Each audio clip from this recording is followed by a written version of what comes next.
Look around you. There have been some changes made since last Sunday. The 29 weeks of green altar hangings are now stowed away for a while. Flowers have given way to greenery. The colors have changed. We now are using what was common in the ancient English church, blue, for the season of Advent. The prayer book says that the Gloria in Excelsis has been tucked away until Christmas Eve. I see Laurie just left.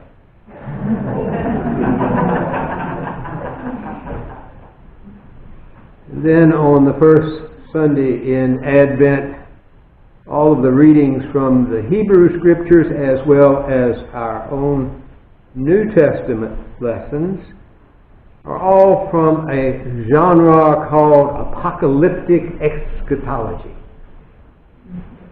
End of the world stuff, in other words. Our lesson from the Hebrew Scriptures this morning is from the prophet Jeremiah, written in the 6th century B.C. It was written when the armies of Babylon stood on the border of Israel about to invade. We know Babylon. We know it by another name. Today we call it Iraq. The armies of Babylon had invaded.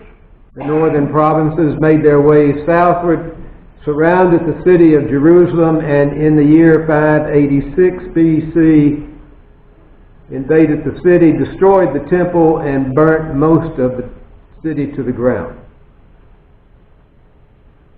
Thousands were rounded up and forced marched back to Babylonia.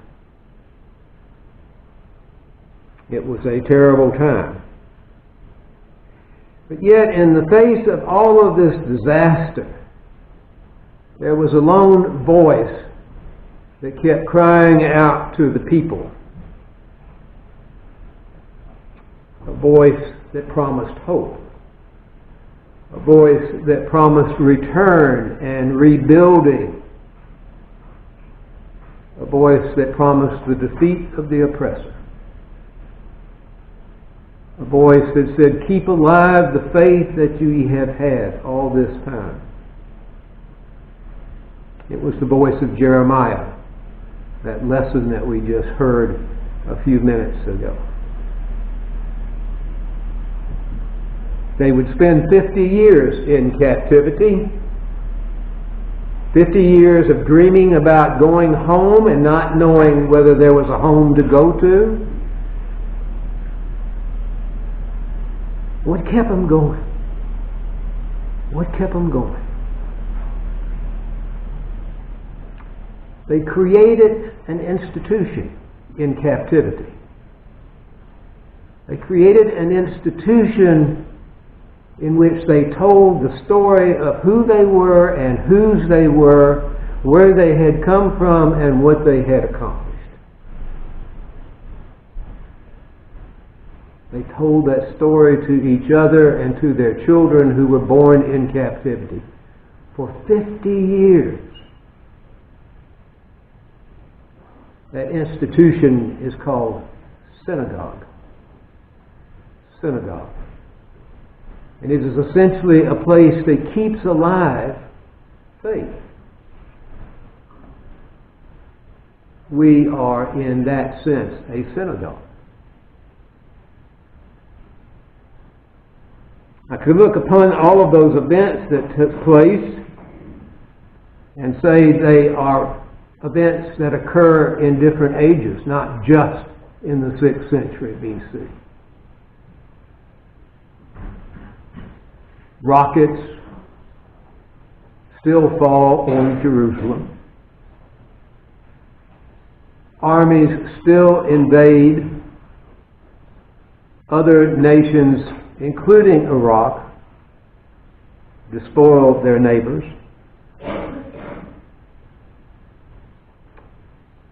All of that still goes on. We could hear that lesson read this morning about keeping the faith, and it's just as pertinent today as it was then. It talks about the sea swallowing up people. Did you see the pictures from Iceland the other day on TV? The roaring of the seas, the flooding, the earthquake. All of this has happened before. And so it is that in each age, in each generation, there has to be a people, a place and a people in that place to keep alive the faith. In Jeremiah's day, it became known as the synagogue.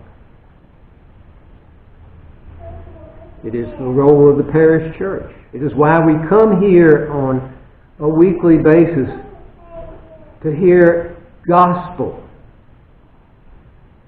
The word gospel means good news. We don't come here to hear bad news. We come here to hear good news. And so we proclaim every year. And at different times during the year, the message is always the same. The basic message is always the same. It is one of hope. It is one of comfort. It is one that says, even in the midst of turmoil, fire and flood, invasion, bombings, there is always good news. What Advent wants us to remember is that the God of the past is always the God of the present and the future. And we come here to affirm that. In Jesus' day, Caesar was in control. Armies would march. One of the favorite things of the Roman occupation was to slaughter citizens through crucifixion and hang them on posts at every crossroad. A reminder of who was in charge. But there was always the synagogue. There was always the place where good news was proclaimed. Advent is about waiting. Waiting for something to happen. Waiting for the war to end. Waiting for the bombing to cease. Waiting for good news to come. Wouldn't it be nice if we could turn on the 6 o'clock news and hear good news? But we can always come here at 10 o'clock weekly to hear good news. And so it is that we wait. We wait expectantly, expecting to hear good news. I don't wait easily. Some of you know that. My mother instilled in me, well, not just my mother, my father too, instilled in me this thing about being on time. So I don't wait well. But I can thank my mother for my reading habit. My wife says my addiction. You've seen me with my Kindle. Everywhere I go, I take my Kindle so I can wait and read while I wait. I once missed the setting off of a pipe bomb outside the Paris airport while I sat there, and they did that, and I was in the midst of my book. And when my wife returned and said, "Did you see that?" And I said, "What?"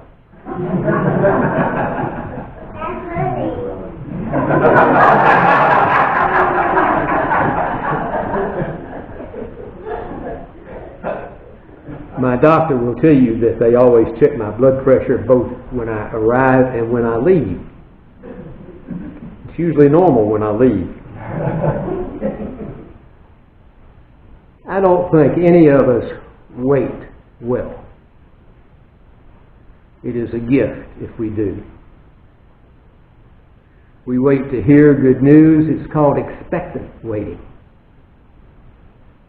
We wait 9 months for a child to be born. I remember with my first child asking immediately, is she all right? Meaning, did you count the fingers and the toes? We wait expectantly. We will hear of 2 women in the next couple of weeks who are waiting for the birth. Mary and her cousin, they wait expectantly, waiting for that birth. That's why pregnancy is a wonderful metaphor for the season of Advent.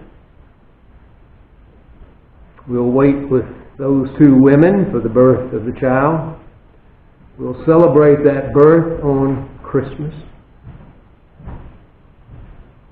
And we will continue to wait. Paul writes in that second lesson this morning, writes to a small congregation. Most of them are day laborers.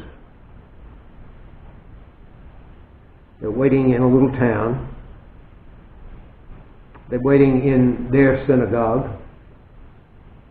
And they're waiting to hear good news in the face of the occupation of their country by a foreign power. And he calls them to wait faithfully. To remember who they are and whose they are. It's always waiting in relationship. We don't do that only alone. We have to wait together. And so we come here each week to wait, to hear good news. We affirm what we believe. Notice that the creed always begins not with I believe. Always when we're here, it's we believe. Some of us believe better than others or more than others. But it's always we. It's never just myself or yourself.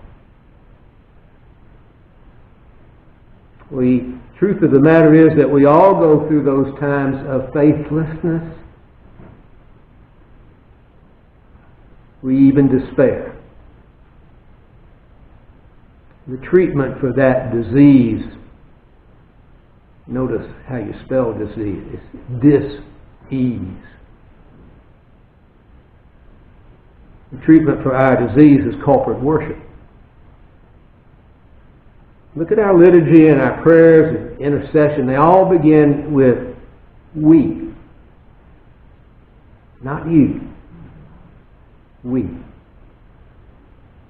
We wait together.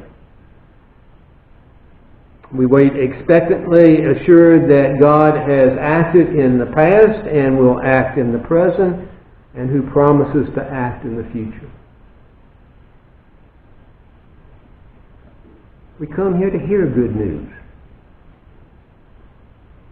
There's plenty of bad news out there, but there's always good news here. And often the good news produces amazing results. I was going through some material in this past week searching for something. And I came across my favorite Christmas picture. I'd almost forgotten about it. And then it popped up. It was taken several years ago. It was a cold December. It was taken not far from Times Square, outside of a men's store. There was a man, barefooted, a wool shirt on, no jacket, sitting with a basket propped up on his lap. He was begging. I'm told by friends in New York that the police leave those folks alone as long as they don't bother people, because there's so many of them. But on this night, it was cold, snow was in the air, and here sat this man shivering with his basket that didn't have much in it. The cop on the beat came by, looked at him, spoke a word to him, and then the cop went in the men's store, and when he came out, he had a pair of boots and a pair of socks. Leaned down and handed them to the beggar and said, "Have a good Christmas." Fortunately, a woman with an iPhone took the picture.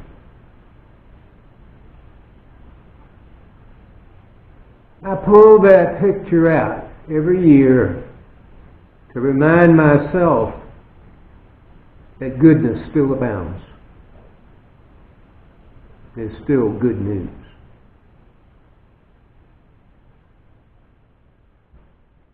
Amen.